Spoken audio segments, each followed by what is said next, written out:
Hey, everybody, welcome to another episode of Open Letters to a Survivor. I am your engineer, James. I am here with the beautiful ladies of Open Letters to a Survivor. We got Lady Poet, we got Cassandra Williams, and we got the amazing K Love. What are you looking at down there, K Love? And whose dungeon are you in? Somebody walking past. Well, anyway, welcome everybody. This is a great week. Of course, this is going to be an amazing show. The ladies have two amazing guests who are going to join us tonight. I will let them get into that, once they get started. The one thing that I wanted to make sure that I mentioned as we started off, because it's not really a whole lot. The ladies definitely have this under control. They have it under wraps, and they've been working all day to get this show together for you guys. So I want to take a moment and make it a point to congratulate Lady Poet. Lady Poet is doing so much stuff. We're not even going to talk just about the launch of the podcast, but Lady Poet has been nominated for Who's Who in Black Cleveland, and she is also a part of Author Alley because she has written 500 books now. She is going to talk a little bit about that, and then also she is featured in the entrepreneurial magazine Bold Journey. So I think that is probably one of the biggest things that's going on for her, because it's fine time for somebody to really recognize her for the work that she does and the things that she's doing, really to get herself together and to reach her point of her maximum point of happiness. So she's doing really, really good for herself. She's accomplishing so many things. It's a lot to run a podcast. So, together, her, K Love, and Cassandra, they have been doing a lot to really make this happen. But nobody ever sees the things that go down, and kind of in the background. And so much stuff happens. Stuff happened this morning, and I just know Lady Poet was on the phone like, what? And I'm like, it's gonna be all right. It's gonna be all right. It's gonna be figured out. In my head, I'm saying that because I'm like, okay, I better not say nothing yet because she's gonna bite my head off. But next thing I heard from her was that it all worked out. So she is doing very, very well. But I just want to make it a point because I know I threw a lot of humor in there. But in really serious mode, I do want to congratulate her because it takes a lot to pull a lot of this stuff off. Like it really, really, really does. And she is doing it seamlessly, just as Cassandra and K Love as well. But this has been something that Lady Poet has been wanting to do for so long. So it's good to see her accomplishing these things and good to see things really coming together. But I want to actually open the floor to Lady Poet because she's going to let you all know a little bit more about Author Alley. This isn't your first time doing Author Alley, is it? No, this is actually my second. You see what I'm saying? I thought you were going to say, oh, this is my sixth time doing it. So Arthur Alley is ran through Loganberry Books in Shaker Square. If anybody know where Loganberry Books is or from Ohio, it's a privately owned bookstore that helps people get their stories actually out there. So I am contracted with them. They do sell my books in their store, as well as Arthur Alley does a biopic every year where they feature all black authors, and they do it in an alley where they have like the festival for Shaker Heights. So I'll be one of the authors that will be featured there. I will have a table. So on August 11th, if anybody's available, come by and see me, come buy some books, and just have a good day and we'll talk. So Well, I just want to say congratulations again. That's the day Elijah moves into his dorm. So I'm gonna clearly be coming to that and going to help him move into his dorm. But we're gonna make it happen. But congratulations. Keep working hard. Keep doing everything that you are doing. And I think that the three of you work together seamlessly as a team. And of course, we cannot forget Tim. When he comes in with the motivational minute, it's like we all get a word. So, we missed him when he is not here. So kudos to him as well. But I'm going to pop out. I will leave it to you, ladies. And then our guests are here as well. So whenever you're ready, we'll have them in. thank you. Yep. So again, thanks everybody for tuning in for another episode of Open Letters to a Survivor. So before we get started, we are closing our series today on abuse and domestic violence. So again, I am giving a trigger warning. If you are having a hard time, or if someone that you know is having a hard time, you can contact the suicide prevention.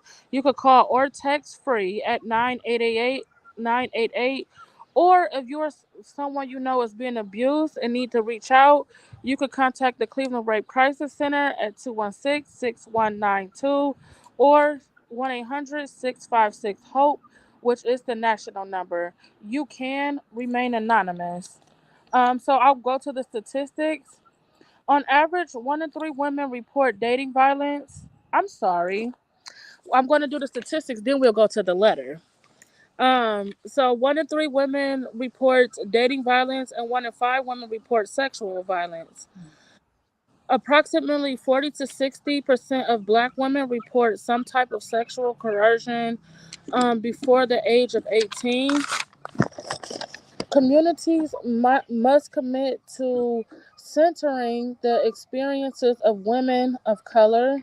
Leaders must equip themselves to support victims slash survivors and, in some cases, perpetrators in order to move towards healing. Leaders must understand how to combat the traditional faith community's response of upholding perpetrators of abuse instead of blaming survivors and failing to support. And with that being said, we'll go to Cassandra for the letter. All right. Good evening, everyone. And thank you so much, Lady Poet. Um, so here's our letter for this evening. Dear Survivor, continue in your journey to strive, grow, persevere, and most of all, love yourself. Be kind, be gentle, and be merciful to you. Life keeps life, and so adversities will come, challenges will challenge, and doors that you were sure would open up in a new and better pathway to your life will seemingly shut. Continue to move on anyway. The effects from enduring physical, mental, emotional, sexual, or financial abuse and violence have indeed left behind their scarred imprints on your life. That's normal. It's your mind's way of working to try to protect you in the best way that it knows how. For all of the things that have happened in your life, you are now and will remain a survivor. But to stay on this track, don't forget to get a game plan in place for support because you do not travel this journey alone. Write I am of affirmations for yourself and breathe. Develop a vision board. Breathe. Set aside time for prayer and meditation. Breathe. Get counseling and therapy. Breathe. Read personal development books. Breathe again. Write a journal or use a devotional to capture your writings. And continue to stay tuned here with us at Open Letters to a Survivor podcast to hear about the journeys of others like you who survive on the opposite side of abuse. Breathe again and rejoice. The tears will come for various reasons. Let them flow. The nightmares may try to haunt every now and then. You're a survivor and they're not real. You're safe. Joy will find itself in more of your days. Life has a balance, and as a survivor, you are posed and ready to pivot into the sea of peace and tranquility. Continue to strive. Say, I love you in a mirror repeatedly, looking at yourself directly in the eyes every day for the next 7 days for at least 15 seconds per day. God has you here in your purpose. Take one day at a time. You got this. You are not alone. You are not a victim. And you are indeed a victorious survivor. And we are here for you. Sincerely, Lady Poet Speaks, K Love, the entire team of the Open Letters to a Survivor podcast, today's guest, and me, Cassandra Williams. Thank you. Your letters are always so inspirational. Like you need to keep those just so you could turn them into something different that we'll be working on. So my guests today are both pastors Roger and Barbara Walker. So just a little bit about them. They do have their own show called Hanging with the Walkers. They are the ones who gave me my start. They actually interviewed me on my show on their show right before I started my show. So that I thank them, and it was like an instant family. Like when I talked to them, it was like I was talking to auntie and uncle. It wasn't just like I was being interviewed. So we welcome them to the Open Letters to a Survivor family. Caleb will start us off with that, but we do welcome them today.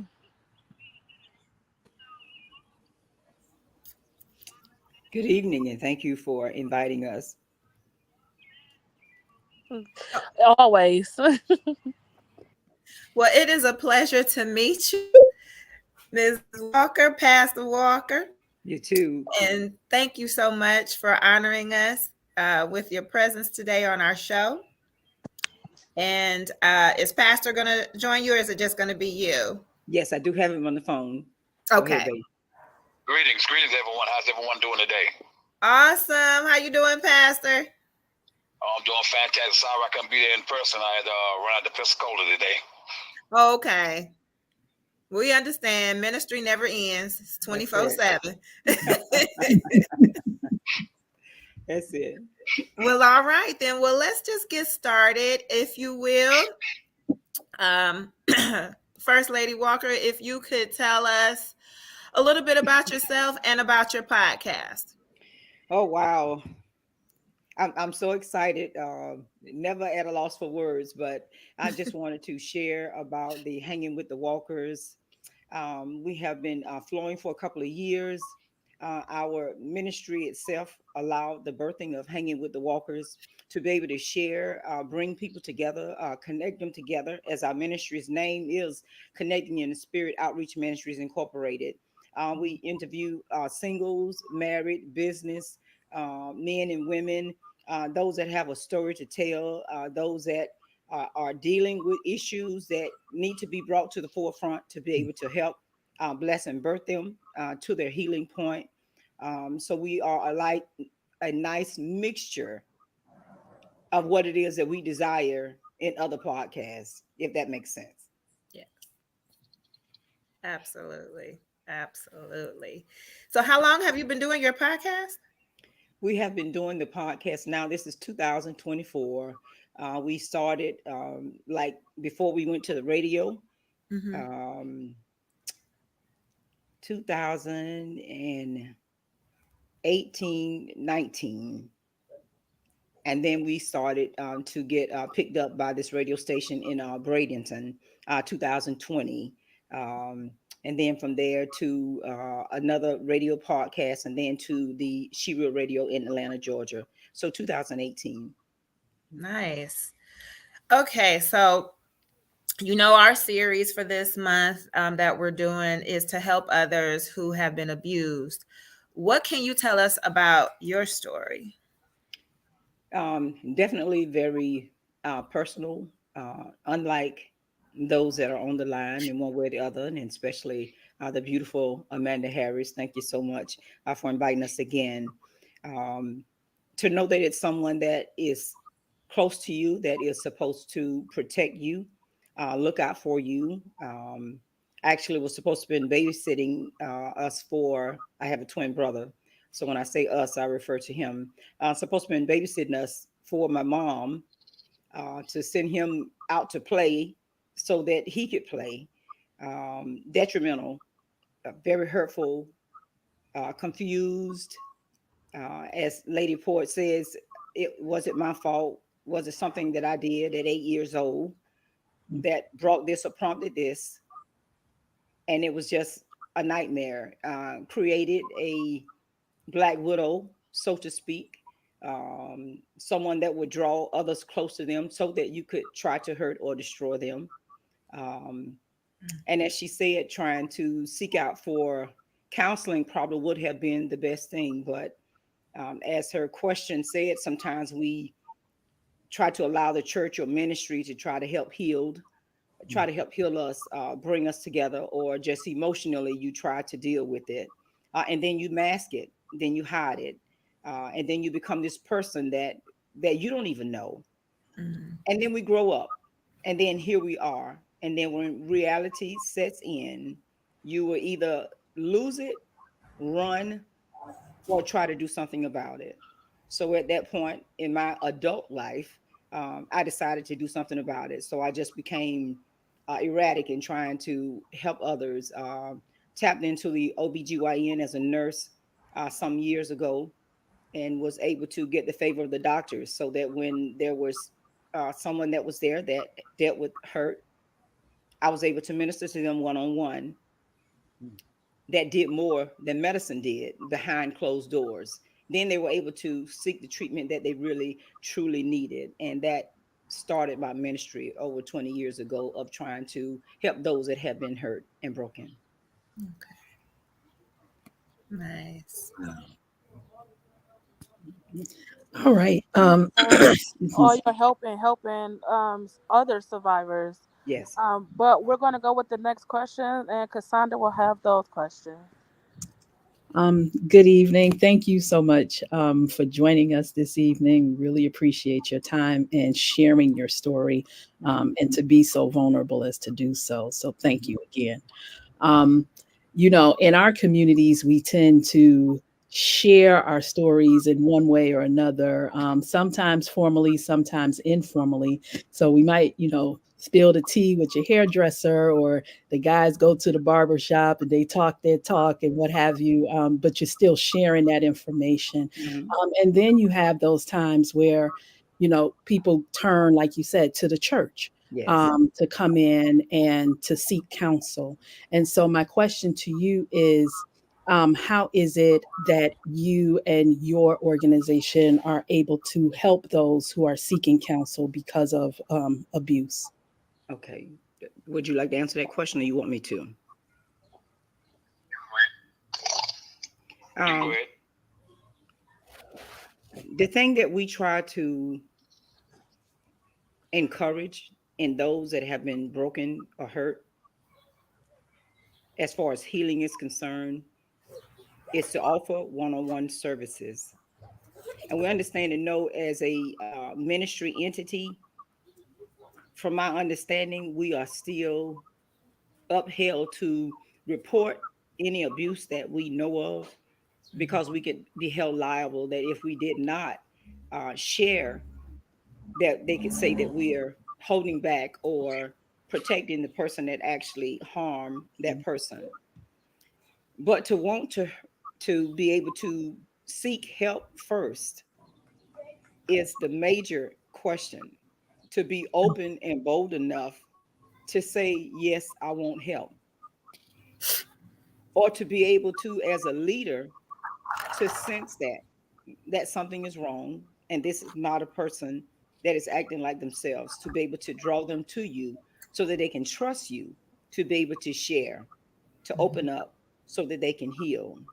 So we have a responsibility first to know who we labor among, and then second of all, to be able to have that gift from on high, to tap in and allow that person to open up in privacy, to be able to share so that they can heal. So our responsibility is to them to know who they are, know who we labor among, and to walk and carry ourselves in a way that they can trust us, to be able to come to us, to be able to open up so that they can get the healing, the direction, and the referrals that they need during that time. Awesome. And thank you for sharing that, because it's really important that people are aware, first of all, that many churches do provide that level of service, that it's one-on-one, because sometimes that's a concern. Yes, You it may is. not be at that point of wanting to be in small group or something like that to share your story. So to be able to have it one-on-one is definitely a service. And then to know, like you said, that you kind of have to disclose that you're essentially, and being a teacher, I understand, a mandated reporter. That's it. And so having to notify the authorities of abuse, and again, and that being a step taken for further protection. And so my follow-up question to that is, for churches leaders who are seeking to step into this role of being able to provide support, what advice or suggestions would you give to them? First of all, to have counseling themselves, because we know they are. I know you've heard the vicious cycle: hurting people hurt people. And sometimes we're leading while bleeding. Sometimes we're going through things ourselves emotionally, physically, and psychologically. So to definitely seek counseling first before we can give counseling, to know thyself, and then to be able to open up a situation, meeting, experience, timing, to where you can have one-on-one or group therapy, to be able to offer that, because everyone can't counsel, everyone can't share, everyone can't tap into that, because they've either been the victim or they may have been the accuser. So they're dealing with things themselves. So to be able to get counseling and then be able to have guidance to set it up in a way that would be effective for the survivor. Okay, thank you so much for sharing that. That And hadn't considered, for the leader to make sure that they're equipped Yes. in their own lives before you're able to step out and support somebody else. So that, I guess that's that, get your own oxygen mask before you start supporting others. Lady and I, Pope. and I love what she said, leading while bleeding. That was a nugget. I told everybody to just keep that. But for a lot of people, that was actually like a good piece of advice.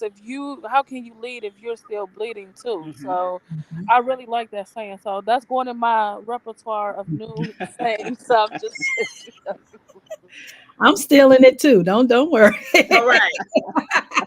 We all have coined it. So Yes. we're going to make it go viral. Actually, in our ministry, my husband, we were talking about that, sharing that in the ministry, and he was the first one that said, "You know what? We need to do a conference about leading while bleeding, pulling leaders in, because they may not ever say anything. We just suffer in silence when we keep going. We have this thing that we want to help everyone. We want to be able to give to everyone, but what about those silent cries? What about those midnight times when your pillow is wet from the hurt and for what you've experienced? And then we wake up the next morning, put on makeup, dress up, put on a suit, and then we go out and we're gonna help the world. We're gonna heal the world. In the meantime, we're bleeding on the inside, we're hurting on the inside, and no one knows it. Yeah. And only God hears our silent cry. Right. Yeah, you and Pastor should definitely make that another ministry. Reach out to a multitude of leaders, pastors who run churches and have to deal with that on a regular. They're so busy doing what they've been called to do that they don't always have an opportunity to pull back and take care of themselves. And that's why we lose a lot of pastors. My pastors say it all the time. Another pastor done committed suicide, or they've stepped down from the pulpit. That's it. That's it. And it's because they're not taking care of their own mental and emotional issues.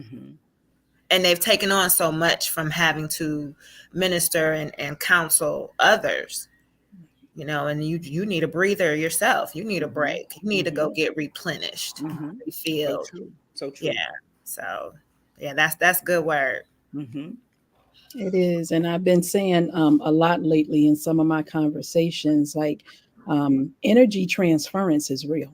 And so when you are talking to other people, particularly those in, like you said, Pastor, in a mode of healing, you're human too. So you Yes, you begin are. to kind of, you take that in. Mhm. And so, like you said, being able to be equipped to handle that, Mhm. because you're still one person. So how do you work with your own issues while dealing with other issues and not allowing it to compound itself so much that you end up putting yourself out, like you said, K-Love, with suicide Yeah. or having to step down because of mental breakdowns or near Mhm. mental breakdowns. Mhm. It's a real thing. And so we have to be mindful of that as well. And you So, see you see posts all the time. Check on your strong friends. yep. You Mhm. see that all the time. Whether in ministry, as she said, teaching. I can't even fathom being a teacher in this day and age, considering the things that the children are going through. Latchkey kids, raising their brothers and sisters. Having to look out for them or provide in one way or the other. And carrying that burden and then going home and looking at your kids and saying to yourself, wow. So that's a lot. So prayers are for our teachers also too. Yeah. Absolutely. And thank you for that. Hmm. And so I'm going to move into our next question. During this series, and at this time, we've had our open letters to a survivor pledge. And so Hmm. I'm going to read out the pledge, and then my follow up will be what do you find to be the importance of this pledge? Okay. So here's our pledge. Today, we pledge that we will not let survivors fight alone, that upon disclosing abuse, we will not only stand in the gap in prayer, but assist in resources. We will believe and guide them through the trauma and let them know they are not alone. Today, we stand up for every survivor whose voice shakes while telling their story. For survivors who choose to heal loudly because they had to be quiet for so long. Hmm. When families and the justice system fails them, we will still uplift them and help them find their worth. We pledge today to continue our work and fight for survivors. Hmm. That's powerful. That's really powerful. Um, I heard something similar to that for the breast cancer survivors also. And of course, my husband's always on the phone, so I'm always going back to him to see if there's something that he wanted to say or share in between. Mhm. Anything at this point? Yes, good evening, good evening. When we are dealing with those that have dealt with issues in life, Uh-oh. Trying to see if we lost him. I know the connection is kind of rough. how about now? Nah, you're good. You're good. Okay, okay. When we're dealing with survival, we gotta make sure that when we encourage them, when we strengthen them, when we help them come over the hurdle that they have come over, we gotta make sure that we still maintain the communication within. Hmm. Because a lot of times we can help someone get past an obstacle at that moment, but what about the next day, then the day after that, right there? So we have to keep this thing going forward and forward. And I believe that if we continue to encourage the survivors, whether it has been sexual assault, domestic violence, or whatever the issue may be, that we can never underestimate the power that it affects to helping a survivor. Hmm. And that the things that we share with them, the things that we talk with them about, can take them to the rest of their life, and it can move them past the hurt, the pain, the agony, the anxiety, and it can move them past the unforgiveness. It can move them past the trust issues, because that's mainly what builds up, and it won't affect them in their livelihood, in their marriage, or in their relationship. It won't affect them on their job. It won't affect them in their community, because all this play a key important part of our lifestyle of how we grow up and where it will take us at. So we have to be very mindful of this here. And we have to be a good listener. Hmm. Mhm. We have to be a good listener. We can't just do all the talking, because we got to allow them to express themselves without being judged or thinking that they're going to be judged by what happened to them, because they're already thinking that the issue is their fault or what happened to them. So we have to be a good listener, and we have to validate it. Hmm. Mhm. I agree. We have to validate it, because we have to think about the time when we were vulnerable and we faced crisis. It may not have been as traumatic as what they're dealing with, but we all have been through something. And the little stuff that we've been through, look how devastating that was to us. Yes. So we have to validate it, and we have to understand that, to let them know it's okay. It's going to be all right, that I'm here with you, and you're not alone. And we have to keep that communication going on and on and on. We just can't stop it, because that's in an abuse that would follow them for the rest of their lives. And it don't take much to trigger that.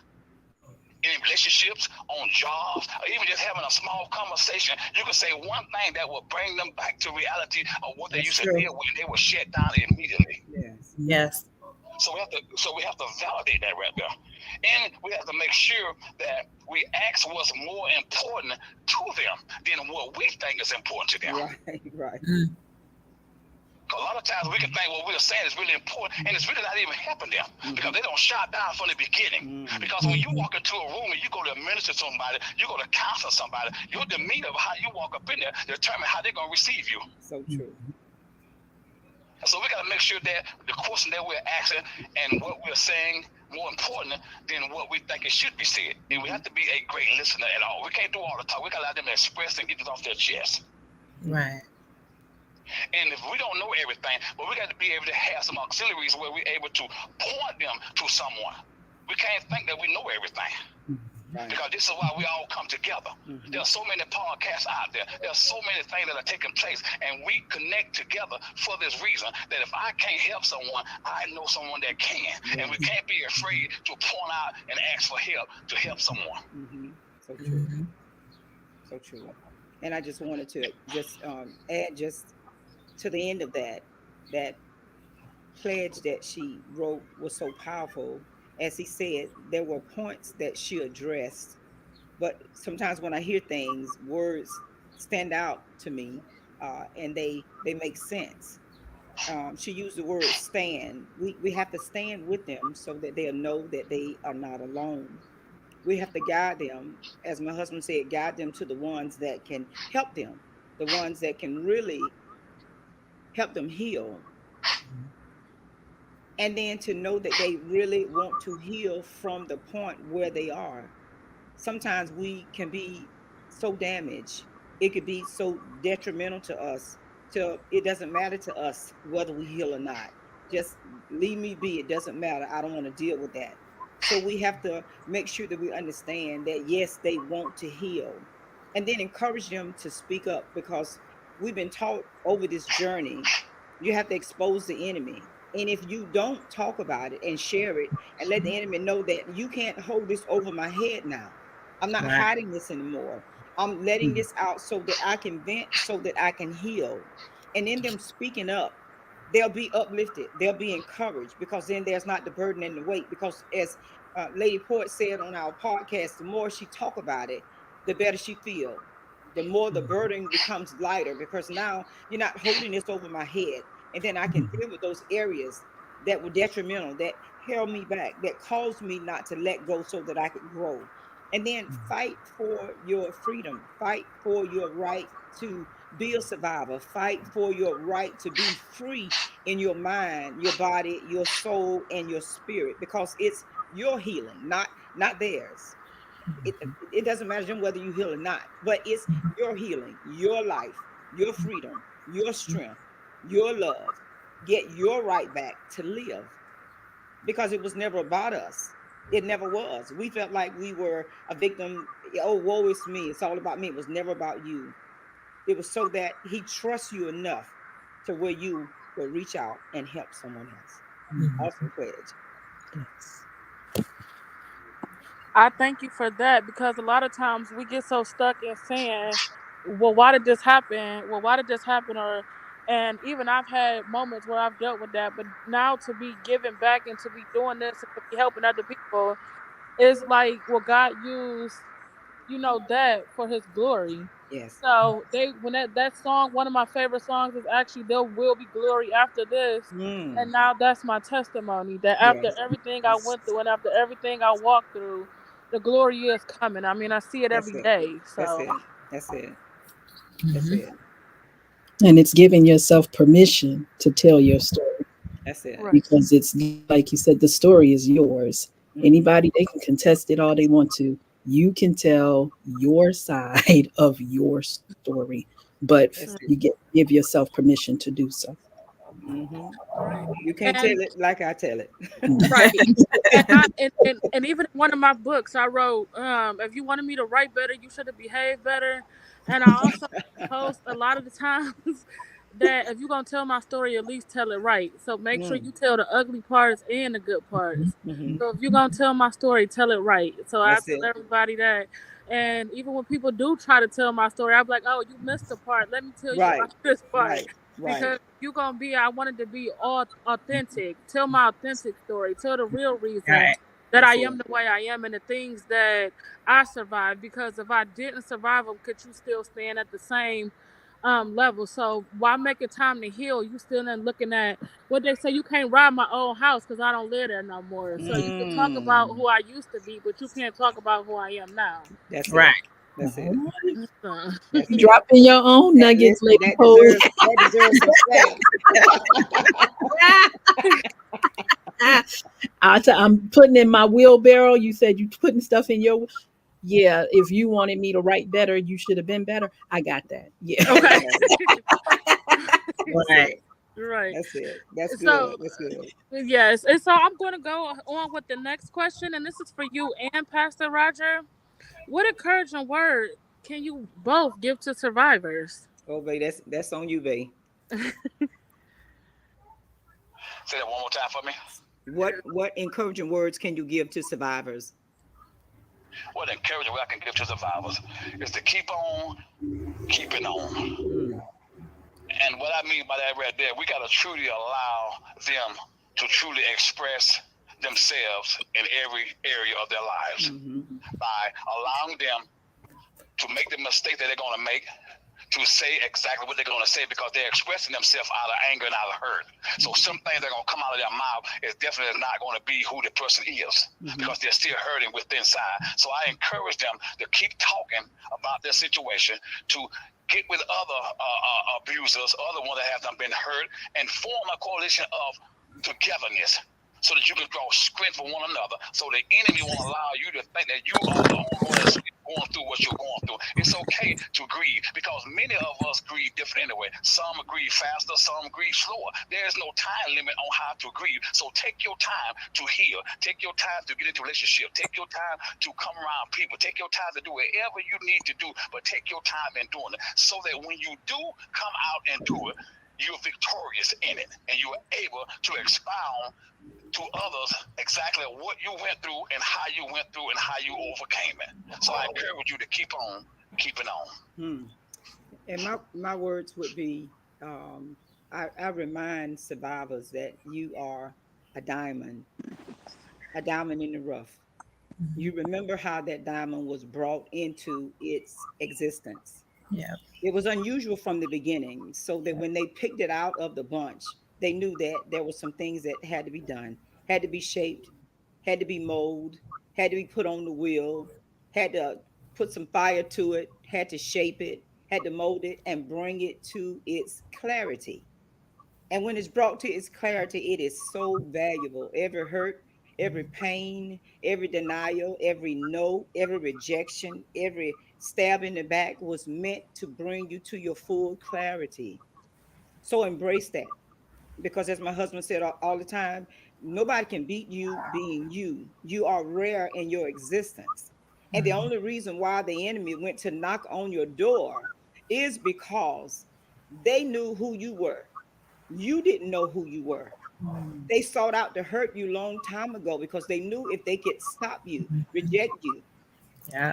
let go of you, push you back, talk about you, that you will never walk into the place that God called you to be. Mhm. So beautiful black diamond, come forth, will be my words. Amen. Yeah. Hey. I got one more question, if you don't mind, Lady Poet. That's fine. This is for Pastor.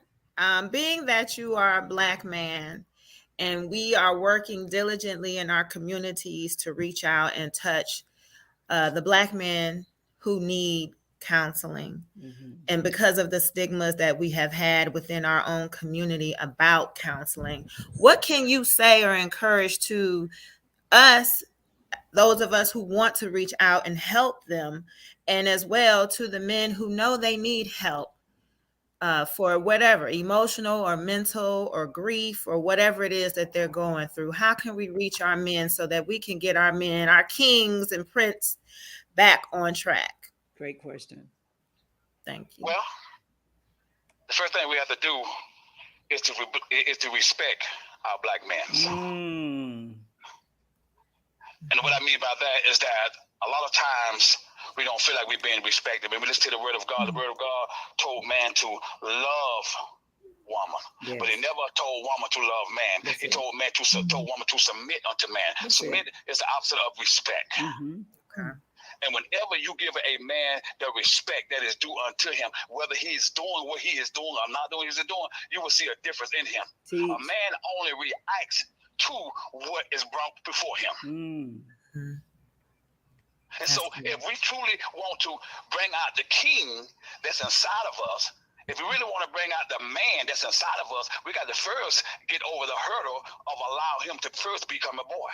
Mm. That's good. Because there are a lot of men that are still boys that are in the world today. Why? Because they have not gone through childhood yet. Mm. Many of us has to step out and become man at the age of 6 on up in certain areas, in certain times.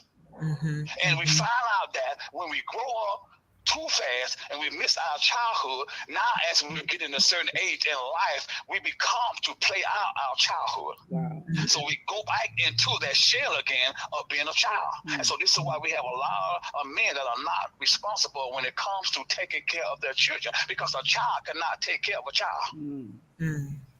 Mm. So if we continue to encourage our brothers and strengthen them and tell them what a good job that they are doing and tell them how valuable that they are, instead of saying that you are no good, you ain't gonna mind to be nothing, you will lose, blah, blah, blah, blah, we will see the results of the men. Because in every king, there's a kid, and in every kid, there is a king. Mm-hmm. Mm. And so the ladies, which is the queens, are able to birth Mm. Yeah. king on the inside of them. Mhm. Because that's one thing about a woman. Whatever you give her, she multiplies. If you give her a seed, she'll give you a baby. If you put her in a house, she'll make it a home. Whatever you do, she will multiply. Why? Because it's in her DNA. So that's evidence. If that woman was to encourage that young black man, was to encourage the husband, she will see a difference in him. He only gonna respond to his environment. Mm. Because that's in our DNA. Mhm. We adapt to our environment. And so if we are nagging at the men and we are cussing at the men, disrespecting the men, then the men's gonna do the same thing over and over. Mhm. Mm-hmm. If you was to go to that man and say, hey, I really do appreciate you and I thank you, he gonna look at you, scratch out, figure out what's wrong with you. Why? Because it's like an alien word to him. He never heard that before. But the more you speak it into his existence, the more he become who he is. So Yes. I encourage the women of today, just to, when you see a brother walking down the road, say, hey, my brother, I really do appreciate you for being who you are. Mm. And you will see a difference in him. And that will make his day. Mhm. And that's what I leave for you all today, to encourage our black brothers. All right. All All right. right. Yes. and We by give you the- snaps too, Pastor. We give you snaps, baby. We give you snaps. He did a micro sermon real quick. Yes, we did. And we don't understand the power of encouragement. Yes, ma'am. Because sometimes they won't help. Sometimes they need help. Mhm. But because they don't feel encouraged, don't feel useful, don't feel needed, what am I going to talk about it for? Why am I going to try to heal from that? You don't appreciate me anyway. You don't respect me into what I'm walking into anyway. Right. But if I'm encouraged to get help, if I'm encouraged to be built up, if I'm encouraged to get to that next level, then maybe then and only then will I open up and seek what it is that I need while I have time. Mhm. Amen. That's good. Amen. That's good. That was a good word. That's Yeah. good. And our last question for the evening is, so I asked both of you, what's next for the Walkers? We want to know what's next, because we all family now, so we got to keep in touch. And so we need to know what's next, so we know when to come to the family reunion. Oh my goodness. Well, the first thing on the agenda would be trying to get Lady Port to come to Florida, because we tag team with this Pastor Kiera Johnson and the other young lady to get her to come to Florida. To put that together with her schedule, considering she's blowing up, so we have to kind of like get on her itinerary so she can pencil us in. That would be the first thing, and then we have trying to connect with the radio stations. She's doing some awesome things, some magnificent things. We can't even catch up with her, but we have some things that's coming up in Lutz, Florida, Bradenton, Fort Myers, Fort Pierce, Women's Conference, Pastors Appreciation, even doing a tapping in with this young lady to do like a sneakers ball for the December babies and that sort of thing. So as Lady Port says, wherever we can network at, wherever they open a door and let us in, that's what we're doing. Or we gonna kick the door down ourselves. Yes, we're gonna kick it down ourselves. Gonna do monthly small meet and greet groups so that we can build. And as Lady Port says, again, I keep referring back to her conversation, being able to reach out to those counselors, ones that we know that in different areas that are able to help the survivors, wherever they may be, to connect with them, connecting with other podcasts so that we could link up. Zip Mouth Motivation, I want to make sure that I connect you with her so you all can come on her podcast. She is a mindset coach. And I tap you into one of her videos when we interviewed her. I'd love for you all to get together. Because we're all on the same page, doing the same thing, giving the same energy, trying to encourage and strengthen the survivors. So being able to do that, connection is our name. Connection is who we are. So that's what we're about from now to the end of the year. We're already booking into January, and that's okay. Well, we understand and know how to pace ourselves, and then just connect. Pray. I pray for you. You pray for me, and we watch God change things. Amen. And we will. And whenever you pencil us in, whenever you tell me you want us to come to Florida, we all going. So it's sounds me, good. Cassandra, and Packed Caleb. already. Listen, keep the bags I'm ready. That's back all up. I gotta say. We can make that thing happen. We can make Okay. it work. Right. That's my hope. Oh, and I am on my sixth book, about to drop my sixth CD. All right. Trying to encourage. It's called My Broken Pieces. So we just have to deal with some things. So the books and CDs can get to people that I may never see, may never meet, may never reach. After I've left their presence, after they've talked to me, I still want to leave words of wisdom.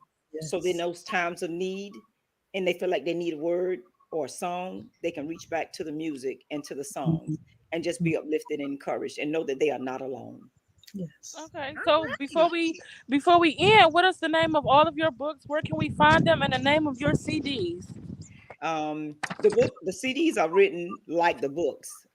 Forever Growing is one book. We Can Make It Work, volume 1 and 2. His wife, his armor bearer, and I Do Fit. And the songs are, again, just like the books, giving you music that you can listen to. Some of it is smooth R&B, gospel. However the Lord gave it to me, that's how I wrote it. Did I understand that? No, I did not. But the songs will complement them. They are on Amazon, Kindle, Kingdom Christian Bookstore, and Resurrection Life Christian Bookstore in Fort Pierce, Florida. And 2 of them are online stores, Black owned, so that you could be able to get it through the mail. Well, thank you so much for that. And I thank you and Pastor Roger for coming on today. Thank you for the invite. Anytime. We're going to connect. Pretty soon, it's not the last. You're going to see all of us together. So I just want to let everybody know that. And also, K-Love and Cassandra are both starting what we are calling our Rage Release. So Cassandra's in Detroit. K-Love is here in Cleveland with me. And we are starting that to when people are going through rage and different parts of their healing, we want to give them an outlet to reach out to. So we'll be starting that in the next few week. So I'll be telling you more about that behind Okay. the scenes. Okay. Sounds good. Sounds All good. right. Well, thank you so much for coming on today. And then we're going to go to our motivational minute, our spotlight, and our let's go to therapy segment. And we'll be ending for today. I love the motivational segment. It's awesome. All right. Well, I'll be doing motivational minutes today because we're keeping Tim in our prayers as he is traveling back. He was on the road, so he will not be here today. So for everybody, I just want to tell you that I'm proud of you. I'm proud that you keep showing up no matter how hard it is. That you Mm, keep showing up, one, for you, and two, that everything you faced did not stop you. I'm mm. proud of you. I'm proud of you for your decisions, even when they were hard, that you had to make. I'm proud of you for keeping yourself grounded when you felt like you didn't have nowhere to go. I'm proud of you for fighting for yourself when everybody else fought against you. I'm proud of you, and I want you to know that you are worthy. And we want you to know that we love you, we support you, and that we are proud of you. And on your journey, just keep going because you are a survivor. So Mm. that is our motivational All minute right. That for today. deserves some snaps. That deserves some snaps. Awesome. Absolutely. Awesome. Okay, and then we're going to take it to our spotlight and our let's go to therapy. And while Cassandra's sitting there in the quiet right now, we're going to actually speak about her in the spotlight section. So I'm All turning that right. over to Kay Love. All right. Surprise,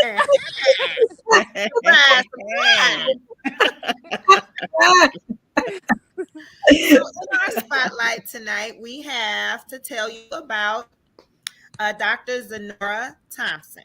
Oh. She is going to be hosting a grief interactive workshop. Mm. It will be held July 13th from 11 a.m. until 3:30, and it will be held at the St. Mark's Presbyterian Church at 22111 Chagrin Boulevard in Beechwood, Ohio. Please contact her to register at 216-392-0650. Mm. And like Pastor said, we all grieve differently. Mm-hmm. So, some are faster, some are slower, some, go through the emotions, and some are just flat, So it's good to go to an interactive workshop about grief so you know how you grieve and how you need to address your grief. That's it. And then we have here to join our very own Cassandra Williams. Woo-woo! As she makes her grand entrance as guest on the Titus and Women Unplugged podcast tomorrow. All right. All right. July 1st. At what time, Cassandra?